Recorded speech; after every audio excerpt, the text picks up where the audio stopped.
speaking now about poverty and our unjust economic system. And I think it is crucial to explain in my own words our common oppressor. Our oppressor is not a person or a group of people. It is a human-made system that has granted the few to seize power from the many. The seizure of power has left many in poor situations, but not just economically, but also socially, politically, culturally, and environmentally. Poverty is a result of unjust systems of power, which includes capitalism and our weak democracies.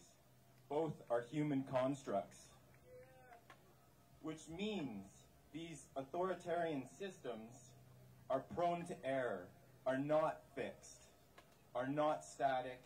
They can be changed, evolve, and revolve if enough people come together and occupy together.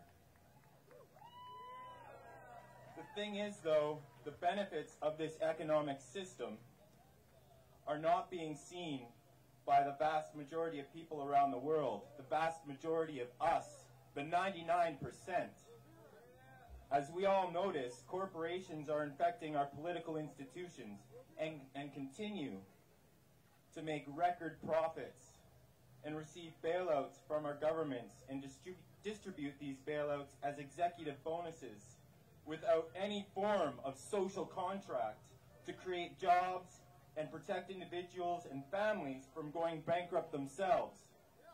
At the same time, and for over 25 years now, we, as middle, low, working class individuals and families, have watched our incomes and purchasing power decrease.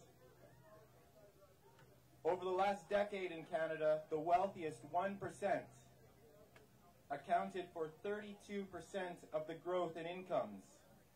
Go back half a century, between 1950 and 1960, the income of the wealthiest 1% grew by a mere 8%.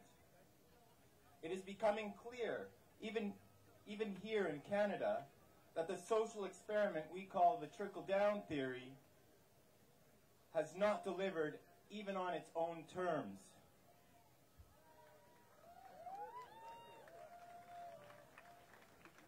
And in the U.S., the income disparity is even more grotesque.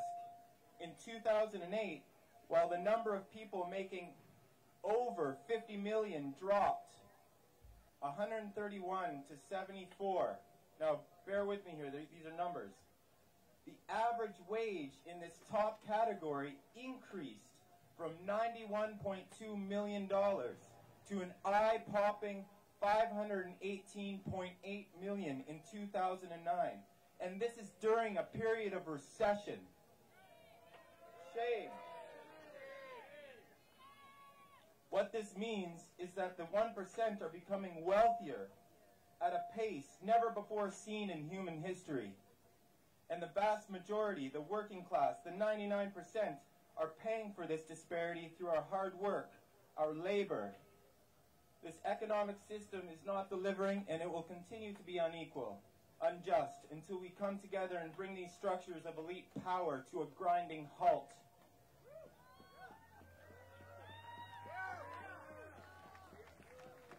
Poverty is a form of violence, also known as structural violence, caused by an inegalitarian social structure. It is not a direct form of violence, but a violence that manifests itself in complex ways through forms of oppressions, like classism, racism, sexism, discrimination based on ability, and sexual orientation. Some may argue this point by saying that a person's lot in life is a direct result of individual agency or choice. But tell that to the hard-working grocery store meat cutter who suffered a workplace accident, now being tossed around from agency to agency, trying to deal with homelessness, unemployment, a lack of workers' compensation, alcoholism, and depression. Tell that to the single mom moving off reserve to the big city and being told where she should live by racist landlords. Tell that to the man on ACE dealing with multiple mental health issues, addicted to crack and meth, whose apartment was seized by the police while his landlord, a predator drug dealer, owns and still lives in the apartment next door. Tell that to the sex trade worker who has been made to feel so worthless and subhuman by abusive males, the authorities, the corporate airways, and society. Tell that to the people in the U.S. who have lost their homes and who now live in encampments due to fraudulent mortgage deals by banks that are being bailed out by what is essentially becoming a corporate state.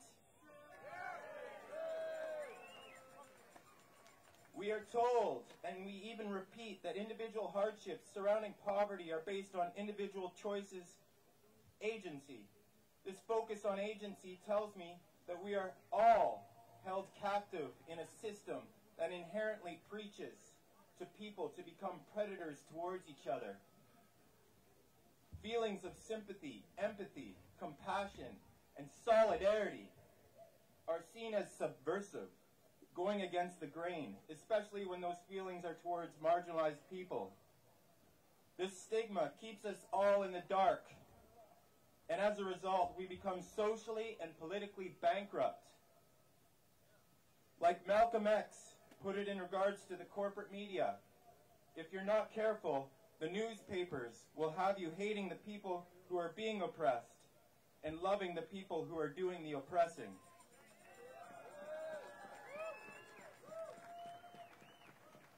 But this changes when we understand that we are the 99%.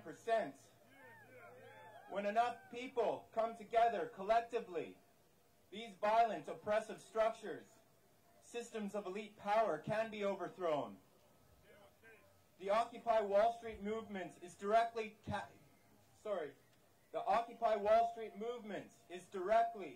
challenging capitalist hegemony, the corrupt corporate forces, and the duplicity and hypocrisy of our governments. The movement is bringing to the fore questions and contradictions that the establishment have ignored at the expense of the 99%. The economic system is failing consistently, and even those who are just now feeling the sting of capitalism are saying no more.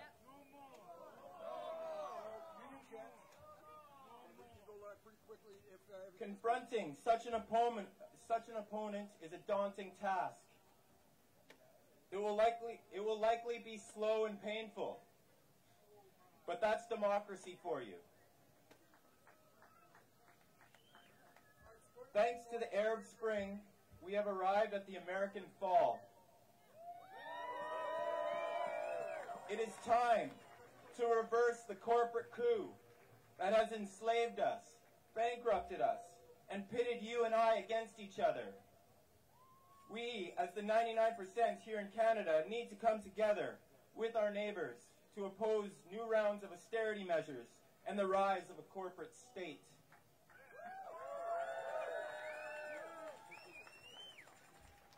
And lastly, hear me out here.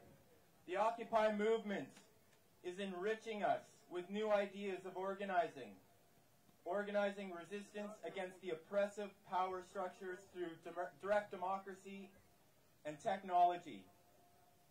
We need to ensure we are inclusive and participatory as we move forward, because the collective mind is greater than the individual mind. We are the 99%. How can the 1% dictate what is best for us? How can this be good for humanity? 99 to 1 are way better odds. Believe in each other. We are the 99%, and we will no longer remain silent.